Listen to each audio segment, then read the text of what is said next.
Hello hello, ഇത് നിധി books എന്നാണ്. ആ ജയ ഗണേഷ് എന്ന് പറഞ്ഞൊരു സ്റ്റോറി ഐഡിയ ഞങ്ങൾക്ക് മെയിൽ ചെയ്തിരുന്നില്ലേ നിങ്ങൾ? അതെ. ഞങ്ങൾക്കത് പബ്ലിഷ് ചെയ്യാൻ ഒരു ഇൻട്രസ്റ്റ് ഉണ്ട്. ഒന്ന് ഓഫീസ് വരെ ഒന്ന് വരാൻ പറ്റുമോ? ഒരു 9 മണി. ഞാൻ വരാം വരാം. Okay, see you then. Okay മാം.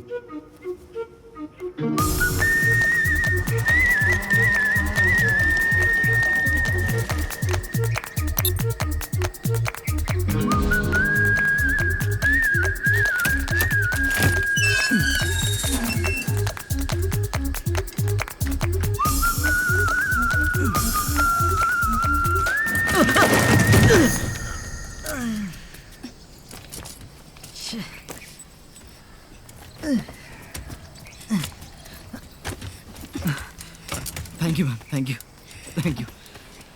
പെട്ടെന്ന് ഞാൻ ബാലൻസ് പോയി. ഓക്കെ ആണല്ലോ അല്ലേ? ഓക്കെ ആണ്. ഓക്കെ. സോറി, ഒന്നുമില്ല കേട്ടോ. ഹലോ, അതല്ല, പിന്നെ ഈ നിധി? അതെ, ഞാനാണ്. അല്ല, നിധി ബുക്സ്? അതും ഞാനാണ്. എന്താ? അല്ല മാം, ഞാനാണ് ജയഗണേഷിൻ്റെ ഓത്തർ. എന്നോട് ഇവിടെ വരാൻ പറഞ്ഞല്ലോ. ആര്? അതിന് ഞങ്ങളിപ്പോൾ ബുക്സ് ഒന്നും പബ്ലിഷ് ചെയ്യുന്നില്ലല്ലോ. സോറി, എന്തെങ്കിലും റോങ് ഇൻഫർമേഷൻ ആയിരിക്കും. ഇതാരാ മോളെ? ആ, അമ്മയാണ് വിളിച്ചിരുന്നത്. ആൻറ്റി, ഞാനാണ് ജയഗണേഷിൻ്റെ ഓത്തർ. നിങ്ങളാണ് ഇതൊക്കെ വരച്ചത്? അതെ, ഇതാണ് ഹാർഡ് കോപ്പീസ്. മോളെ, ഇതാണ് ഞാൻ ഇന്നലെ രാത്രി പറഞ്ഞത്. നോക്കി. ജയഗണേഷ് എന്ന കുട്ടിയാണ് ഹീറോ. മറ്റു കുട്ടികളെ പോലെയല്ല, കുറച്ച് ഡിഫറെൻ്റ് ആണ്. കഥയൊന്നും പറയണ്ട. അമ്മയോട് ഞാൻ എത്ര തവണ പറഞ്ഞിട്ടുണ്ട് ബിസിനസ് കാര്യങ്ങളിൽ ഇടപെടരുതെന്ന്. നീയാണോ തീരുമാനിക്കുന്നത്? തൽക്കാലം ഞാനാ തീരുമാനിക്കുന്നത്. വയ്യാത്ത ആളെ ഇവിടെ വരെ വരുത്തി ബുദ്ധിമുട്ടിച്ച്. ഒരു മോനെ, നമുക്ക് അകത്തിരുന്ന് സംസാരിക്കാം. വാ. ഇറ്റ്സ് ഓക്കെ മാം.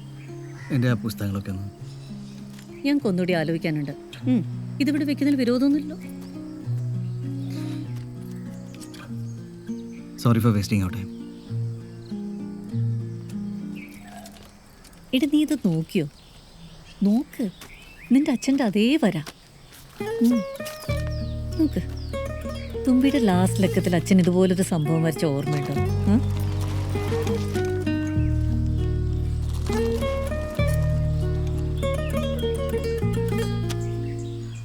വെള്ളത്തിൻ്റെ കാര്യം വലിയ പ്രോബ്ലമാണ് സാർ. എല്ലാ ടവറിലും ഇത് തന്നെയാണ് അവസ്ഥ.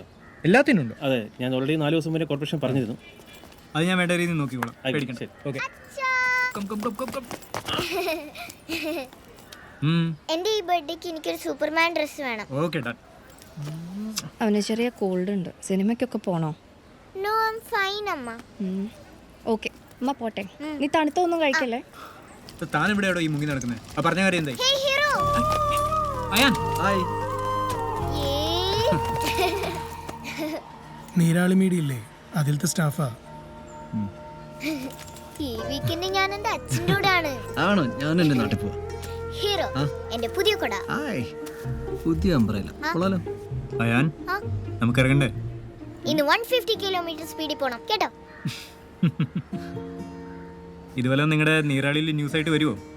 അതിന് ഓവർ സ്പീഡിന് സാറിന് പിഴയല്ലല്ലോ, നാട്ടുകാർക്കല്ലേ പിഴ. എന്നാ ശരി, എന്നാ നമുക്ക് പോവാം. അയാൻ, എന്താ?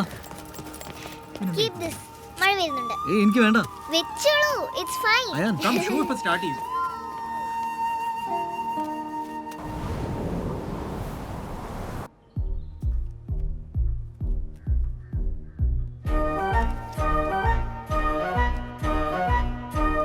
സിദ്ധനാട് വളരെ ചെറിയൊരു ഗ്രാമമാണ്. മനോഹരമായ ആ ഗ്രാമത്തിലെ ഇപ്പോഴുള്ള ശാന്തത ചിലപ്പോൾ വരാനിരിക്കുന്ന എന്തോ വലിയ വിപത്തിന്റെ സൂചനയായിരിക്കാം. പക്ഷെ ഏതൊരാപത്തിനെയും പ്രതിരോധിക്കാൻ തക്ക ഒന്നിനെ പ്രകൃതി തന്നെ സൃഷ്ടിച്ചിട്ടുണ്ടാവും. ജയഗണേഷ് ഗ്രാമത്തിലെ വളരെ ശാന്തനായ കുട്ടിയാണ്. മറ്റുള്ളവരിൽ നിന്നെല്ലാം വളരെ വ്യത്യസ്തം. I think he's a skill. വളരെ റെയർ ആയിട്ടുള്ളൊരു സ്കിൽ. നമുക്ക് ഒരുപാട് കേസുകളിൽ ഉപകാരപ്പെടും. But he has to agree. അവന് കൂട്ടുകാരില്ലാതായി, ആരുമില്ലാതായി. എല്ലാവരും അവനെ കളിയാക്കി. ഒടുവിൽ അവൻ അവിടെ എത്തി, സിദ്ധ കിണറിനടുത്ത്.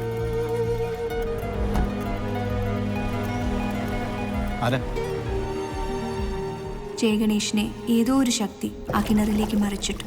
അവൻ ആഴങ്ങളിലേക്ക്. കേരളത്തിലെ വലിയ ബൈക്കറാവണമെന്നായിരുന്നു അവൻ. ഞാനറിയാതെ കോളേജിൽ പഠിക്കുമ്പോൾ ബൈക്ക് എടുത്തുകൊണ്ട് പോയതാ. തീരുമാനം. ചെറുക്കൻ ഡെസ്പ് അടിച്ച് ആത്മഹത്യ ചെയ്യാൻ പോയി. ഭാഗ്യത്തിന് നാട്ടുകാർ കണ്ടുകൊണ്ട് രക്ഷപ്പെട്ടു. അവനെ ആ കിണറിൽ എത്തിക്കുക എന്നത് കാലത്തിന്റെ ആവശ്യമായിരുന്നു. അവിടെ വെച്ച് അവർ തമ്മിൽ കണ്ടുമുട്ടി. ആ നാടിന്റെ വരൾച്ച തപസ് ചെയ്ത് മാറ്റി ആ കിണറിൽ മറിഞ്ഞ സിദ്ധൻ ജയഗണേഷിന് അവന്റെ ജന്മരഹസ്യം ഓതിക്കൊടുത്തു. ഞാൻ മാക്സിമം അവനെ മോട്ടിവേറ്റ് ചെയ്യാൻ ശ്രമിച്ചു. വാട്ടർ തെറാപ്പി പഠിപ്പിച്ചു. കാലില്ലെങ്കിലും വെള്ളത്തിൽ നീന്താവും. പിന്നെ ഇവിടെ അടുത്തൊരു ഇൻസ്റ്റിറ്റ്യൂട്ടിൽ മൾട്ടിമീഡിയ പഠിക്കാനും വിട്ടു. കമ്പ്യൂട്ടറിൽ ഇൻട്രസ്റ്റ് കയറി എത്തിക്കൽ ഹാക്കിങ്ങോ സൈബർ സെക്യൂരിറ്റിയോ ഒക്കെ പഠിച്ചു. അവിടെ ഒന്നിന്റെയും അവസാനമായിരുന്നില്ല, പുതിയൊരു ജയഗണേഷിന്റെ തുടക്കമായിരുന്നു. ഫൈറ്റ് ചെയ്യട്ടെ. ബാക്കിയുള്ള നാടിനെ ആക്രമിക്കാൻ പൈശാചിക ശക്തികൾ ഉടലെടുത്തു. ശത്രുക്കൾ അവന്റെ മുന്നിൽ ചാരമായി.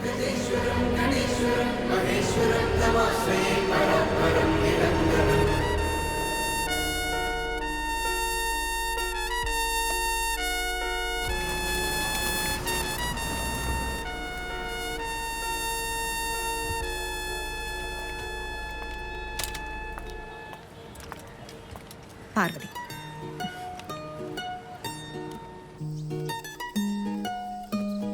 അമ്മ, സംഭവം പൊളിച്ചു. വെറും ഒരു കോമിക്കിനപ്പുറത്ത് ഒരുപാട് ഡയമെൻഷൻസ് ഉണ്ട്. Very deep yet very commercial.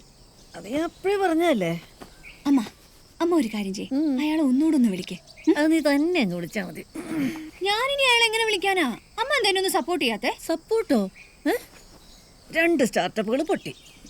ഇപ്പതാ തുമ്പി ആപ്പും പൊട്ടാൻ നിൽക്കുന്നു. അമ്മ പേടിക്കണ്ട. Give me 6 months. ഈ ആപ്പ് ഒന്ന് ക്ലിക്കായ വിതിൻ 3 months മിനിമം 50 കോടിയെങ്കിലും ടേൺ ഓവർ ഉണ്ടാക്കും നമ്മള്. അതുപോലെ അമ്മ ഡോണ്ട് വറി.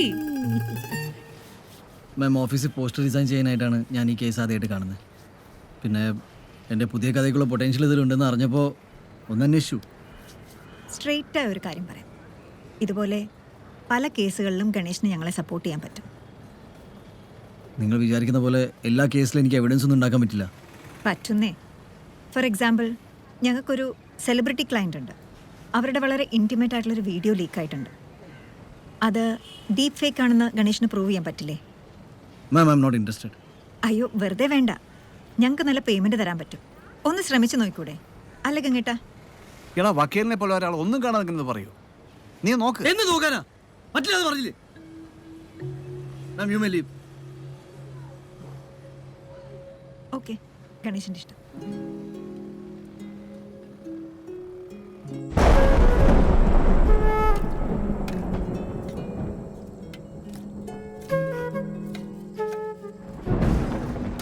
എടാ, ആരോടാ നീ ദേഷ്യം തീർക്കുന്നത്? അവസരങ്ങൾ വരുമ്പോൾ ഇങ്ങനെ പുറംതിരിഞ്ഞ് നിൽക്കരുത്. എനിക്കതേ പറയാനുള്ളൂ. അവസരം കുന്തം അതൊക്കെ 8 കൊല്ലം മുന്നേ തീർന്ന.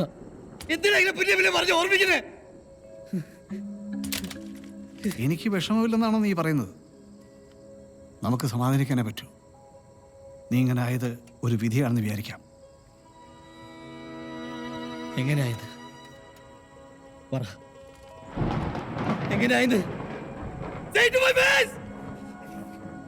പറ. I'm a bloody handicapped guy who's lost in life. ഒരു പെണ്ണെന്നെ സ്നേഹിക്കില്ല. എനിക്ക് ശരിക്കുള്ളൊരു സുഹൃത്തില്ല. You know why? എനിക്ക് എല്ലാവർക്കും എന്നോട് സിമ്പതി മാത്രമാണ്. ഇതുകൊണ്ട്